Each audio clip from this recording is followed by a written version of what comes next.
Bonjour à tous et bienvenue dans ce podcast du corps au mental et vice-versa.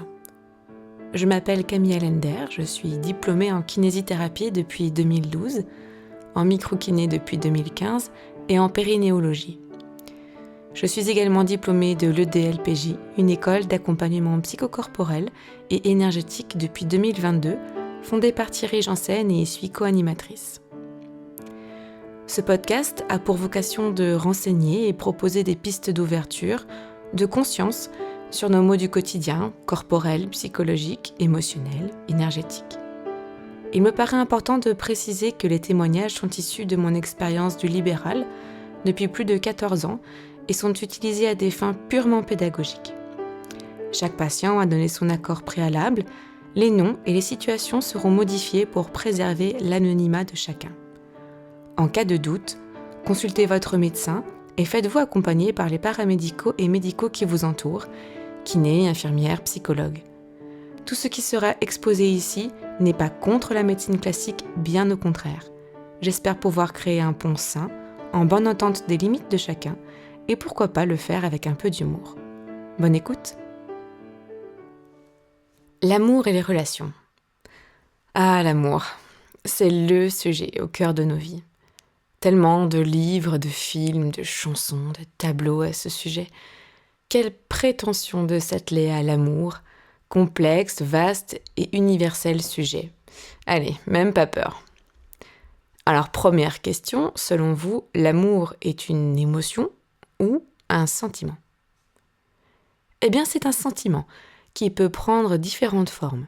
L'amour romantique, familial, amical, universel.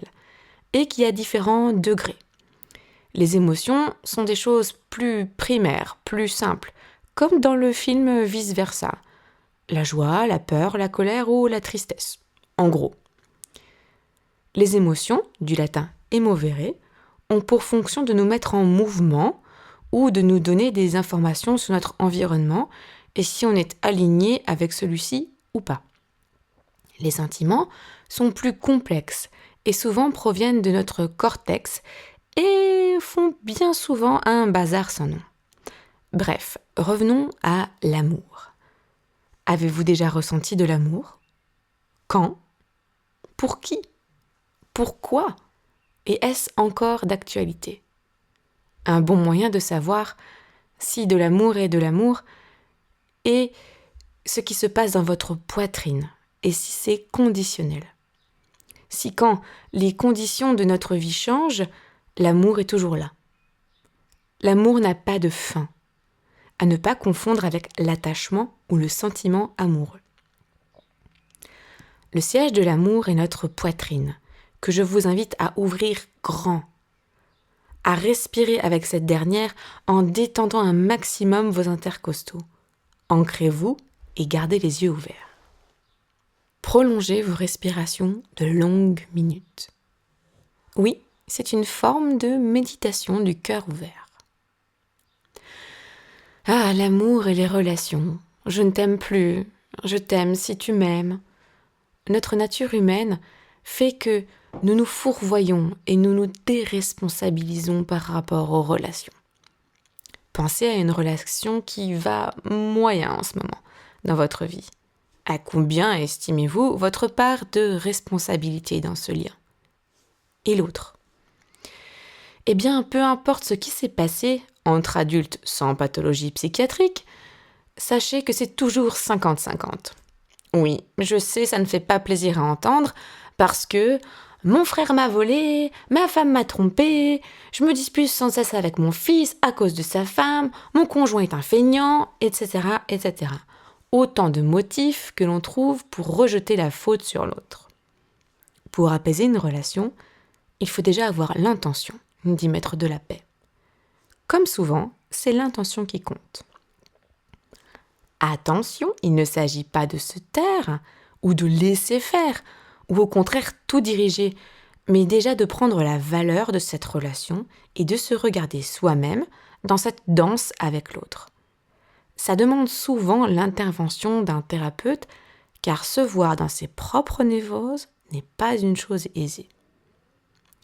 Pourquoi et comment apaiser une relation sans parler à la personne, morte ou vivante d'ailleurs? Eh bien, grâce au champ énergétique. Autour de nous, nous avons plusieurs couches comme un oignon et elles contiennent des informations. Quand ces informations changent, le monde le sent. Je vais vous parler d'un exemple personnel. J'étais dans un parc. Un conflit avec un ami que je n'avais pas revu depuis longtemps et avec lequel je n'avais plus aucun contact depuis des mois me travaillait. J'ai marché dans ce parc en parlant à haute voix, comme s'il était à côté de moi, en lui disant tout ce que j'avais sur le cœur, sans filtre, mais mon cœur était ouvert. Je n'avais pas peur de perdre le lien dans cette relation.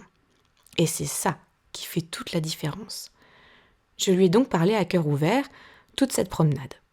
Apaisée, je suis rentrée chez moi, mon portable a sonné et cet ami m'a envoyé un message de réconciliation. Je ne crois pas au hasard à cause de mes nombreuses expériences vécues dans ce sens, et je serais bien incapable d'expliquer tout le pourquoi du comment, mais ça fonctionne. Comme dans les constellations familiales, à la différence ici peut-être que le dialogue est d'âme à âme en ligne directe.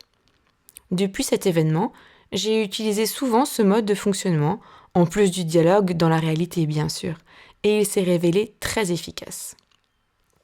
À nouveau, pour parler d'intention, je vais vous donner un autre exemple. Je dois aller à l'anniversaire d'une amie, mais son conjoint me balance des pics régulièrement et je le trouve odieux. Quelle est mon intention ici? Célébrer mon amie et passer une bonne soirée avec elle. Bien.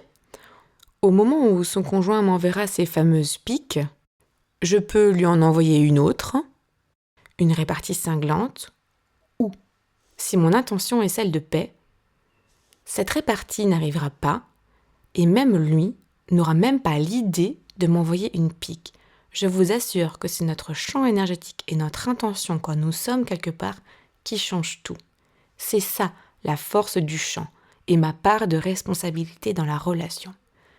Oui, c'est complexe et c'est presque du cas par cas, et c'est difficile, car nous ne sommes que des êtres humains. Et oui, tout cela parle bien d'amour.